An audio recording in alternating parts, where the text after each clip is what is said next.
The thing I find most tricky is when people don't recognize you particularly, but half recognize you. The boy who stuttered so badly that classmates called him an alien became the world's most beloved comedian. But Rowan Atkinson's transformation came at a cost. He discovered his stutter disappeared completely when he performed. But only then. Every Mr. Bean episode drained him emotionally. He called the character exhausting and looked forward to filming ending. The man who made millions laugh admitted he felt like a fraud. Now at 70, he's revealing how his childhood trauma shaped everything. Music. The silent comedian finally found his voice to tell his story. Rowan Sebastian Atkinson was born on January 6, 1955 in Concert, a small town in County Durham, England. He was the youngest of 4 boys. But something sad happened before he was even old enough to remember. His eldest brother, Paul, died as a baby, leaving just 3 brothers.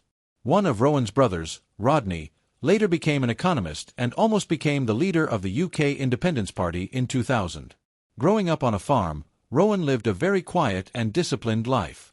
But the funny thing is he would one day become famous for playing loud, silly characters. When Rowan was around 5 years old, he started having a serious stutter. He couldn't get words out smoothly and it made school very hard. He went to Durham Chester School where the bullying was cruel. Canon John Grove, who worked there, remembered Rowan as a shy boy with a rubbery face and a speech problem. Some of his music classmates even said he looked like an alien. They laughed at the way he talked and the way he looked. And Rowan spent most of his time alone.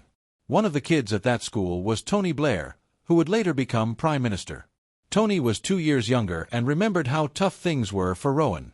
The bullying was so bad that a 2007 article in The Independent talked about it. But something strange happened when Rowan went on stage. His stutter would disappear completely. He could perform without any trouble at all. That painful part of his childhood became the key to his gift. Even with the bullying, Rowan was brilliant in school. He got top grades in his Science A-levels music, and earned a spot at Newcastle University in 1973.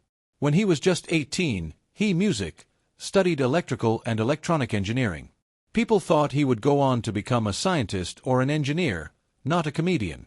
He graduated in 1975 at the age of 20. After that, music. He followed in his father's footsteps and went to the Queen's College, Oxford, for a music master's degree. His MSc focused on something very complex called self-tuning control systems. He even started work on a PhD, but didn't finish it. He felt something pulling him in a different direction. His teacher, Chris Robson, once said Rowan didn't stand out in class. But the moment he stepped on stage, he became a different person. That's when the real transformation began. While studying at Oxford in 1975, Rowan joined the drama club and a review group called the Etc. It was during this time that he met a young writer named Richard Curtis. This meeting would change both of their lives. Richard saw Rowan perform for the first time at a rehearsal in early 1976. He later said there was a quiet, funny-looking guy standing in the corner. But when Rowan finally performed, Richard was blown away. Rowan did a sketch about driving and a bit where he mimed while speaking at the same time. Richard called it pure genius. That same year, in August 1976, Rowan performed with the Oxford Revue at the Edinburgh Festival Fringe. It was his first time performing music for a big national audience. The show was a success, and Rowan's path was suddenly clear. He was no longer just an engineer. He was a performer. In 1975, while still at Oxford, Rowan officially started his master's degree in electrical engineering. His research was serious, and he published his thesis in 1978. But he spent more and more time acting. The contrast between engineering and comedy made things complicated. Still, that technical background stayed with him. Years later, he would become one of the first celebrities to buy electric cars. He bought his first hybrid 18 years before 2023 and his first fully electric car 9 years before that same year. He also used his knowledge to speak critically about electric vehicle technology and environmental claims. But even with all this, it was clear his true love was comedy. The theater had become his home. His first big moment came in 1979 when he created a radio show called The Atkinson Music People for BBC Radio 3. He played a bunch of fictional characters like Sir Corin Basin and French philosopher, music, George Dupont. Richard Curtis helped write it and Griff Rhys-Jones produced it. Although it was funny and smart, the show didn't get many listeners. It aired in a slot that wasn't made for comedy, so few people heard it. Still, critics saw how talented he was. It was recorded in stereo sound, just like The Hitchhiker's Guide to the Galaxy. Even though it didn't make him famous, it showed that Rowan was ready for something bigger. Between 1978 and 1979, things got tough. The BBC rejected him again and again. They didn't understand his comedy. He felt lost and depressed. His stutter got worse during interviews and auditions, and that made things even harder. At one point, he thought about quitting comedy and going back to engineering. But something happened that changed everything. He realized that when he played a character, his stutter vanished. That discovery, music, gave him power. He didn't need to speak perfectly as himself. He could let the characters do the talking. Rowan kept working with old friends, music, like Angus Deaton, whom he had met at Oxford. They performed together on radio, and Angus often played the serious straight man. This helped Rowan shine with his wild characters. Angus later appeared in Mr. Bean and Music, in an episode of Blackadder. Their teamwork gave Rowan confidence during a time when TV was still rejecting him. It let him grow without the pressure of being on camera all the time. In 1979, Rowan went back to the Edinburgh Fringe Festival. He was now 24 years old. He was even seen helping build the stage and clear rubble at the new Wireworks Theatre. His show was mostly silent, like an old Buster Keaton film. Some people didn't get it and even walked out, but others saw something special. He used his face and body music, in a way few comedians ever could. That performance helped him connect with the right people in the industry. By 1980, he started trying for TV again. He created a pilot called Canned Laughter that aired in 1979. He played multiple roles, including a very early version of Mr. Bean. The show was clever, but didn't get picked up as a series. His stutter returned during many of these auditions, making things even more stressful. But he began to understand how to beat it. He threw himself into his characters completely.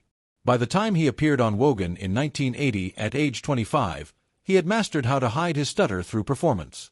That was the beginning of the end of the struggle. From that moment, the world began to take notice of a strange, quiet boy who had turned pain into laughter. Rowan Atkinson's Music, life changed forever. In 1979, that was the year the BBC gave him a chance on a new comedy show called Not the 9 O'Clock News. It was supposed to air in April, but got pushed back because of a general election. BBC thought the show might be too political at that moment. Music. The first episode finally aired on October 16, 1979. But things didn't go well. Almost no one watched it. Less than 1 million viewers tuned in. Critics hated it. Some called it offensive, and even Music said it should never be on television. Mel Smith, who would later become a close co-star, said it was the worst half-hour of TV he had ever seen. But surprisingly, the BBC controller liked it. He ordered another series immediately. That decision saved the show and made it one of the most important British comedy shows ever. Rowan Music worked alongside Pamela Stephenson, Mel Smith, and Griff Rhys-Jones, and they all became stars. Behind the scenes, things weren't so smooth. In 1980, after just one series, Chris Longam Music was fired. Rowan didn't agree with this. He tried to convince the producers to keep Chris, showing how loyal he was, but Chris was still removed and replaced by Griff Rhys-Jones. The fallout was so bitter that Chris refused to talk to any of them for years. On top of that, the BBC started cutting the show's budget. It got so bad that they even joked about it in an episode called the outrageously expensive Not the 9 O'Clock News. They had to stop filming in fancy locations and cut smaller roles. During this time, Rowan's serious and perfectionist side started to show. The tone of the show also changed. Music. It moved away from shock humor and leaned more into clever and odd comedy. There were clear signs of creative disagreements behind closed doors. Then came the moment that changed everything for Rowan. In 1980, Music, during the second series, a sketch called Gerald the Gorilla aired. Mel Smith played a professor who claimed to have trained a gorilla named Gerald. But Gerald, played by Rowan in a gorilla suit, turned out to be smarter and angrier than anyone music expected. When the professor said he caught Gerald in the wild in 1968, Gerald music snapped, shouting, "Wild!" I was absolutely livid. That line became famous. The sketch became so popular that real scientists jokingly started calling groups of baboons a flange, just like in the sketch. The episode helped the show win the Silver Rose at the Montreux Festival in 1982. It also won the BAFTA for Best Light Entertainment Program. That one sketch helped launch Rowan's career as a master of physical comedy and strange humor. It also set music the stage for his future roles in Blackadder and Mr. Bean. In 1981, something even more surprising happened. The show released a comedy song called "I Like Trucking" as part of the album Hedgehog Sandwich. The song became a hit.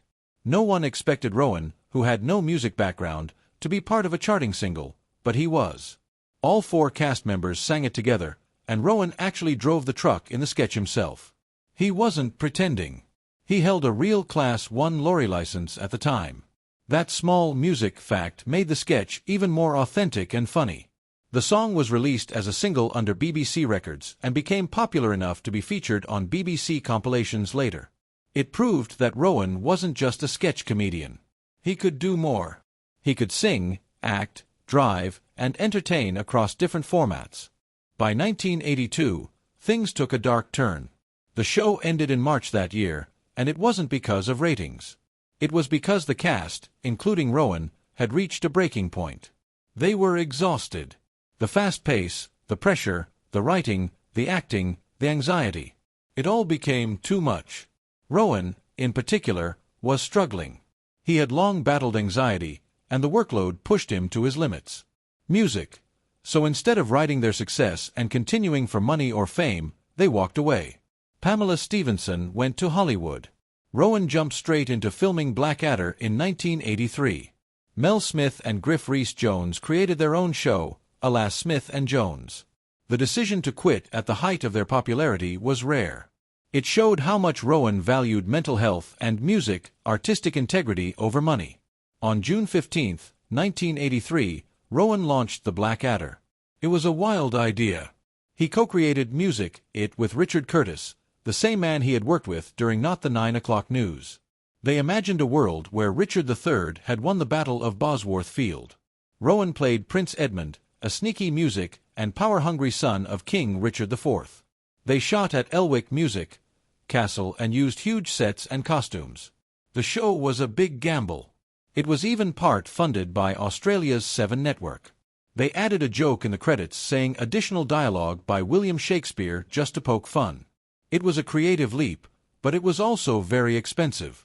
The costs were so high that after the first series, the BBC nearly canceled it. Rain kept ruining the shoots. The castle filming dragged on. The period costumes and giant cast lists blew up the budget. Reviews weren't even that good. Critics thought it wasn't as funny as Rowan's earlier work. Only one thing saved it, the International Emmy the show won. That award gave the BBC enough confidence to give it another chance. But this time, they made strict changes. No more castles, no more big sets. The next season would be smaller, cheaper, and sharper. That decision completely changed the show's future. In 1986, Blackadder 2 premiered. Everything was new. Ben Elton joined as co-writer, bringing faster jokes and tighter stories.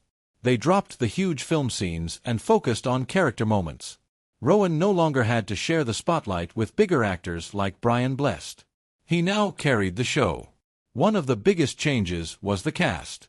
Miranda Richardson played Queenie, a squeaky and hilarious queen that audiences immediately loved. There were legendary guest appearances, music too, like Tom Baker as Redbeard Rum, who was unforgettable. Rowan's character, Edmund, became sarcastic and clever, while Baldric, who used to be smart, turned into the lovable idiot fans adored. At first, some fans were upset. A critic even named Rowan Wally of the Week. But over time, public opinion changed. People realized this version was even better. The characters were deeper, the jokes were sharper, and the chemistry was perfect. The final season, Blackadder Goes Forth, aired in 1989 and became something no one expected. It was set in the trenches of World War I. Rowan played Captain Blackadder. Hugh Laurie was Lieutenant George, and Tony Robinson was Private Baldrick. It was funny, but also serious. It showed the pointlessness of war without losing its humor. People were nervous that making jokes about World War I might be disrespectful, but it wasn't. It was powerful. It won Best Comedy Series at the 1990 BAFTAs. Rowan also won Best Light Entertainment Performance.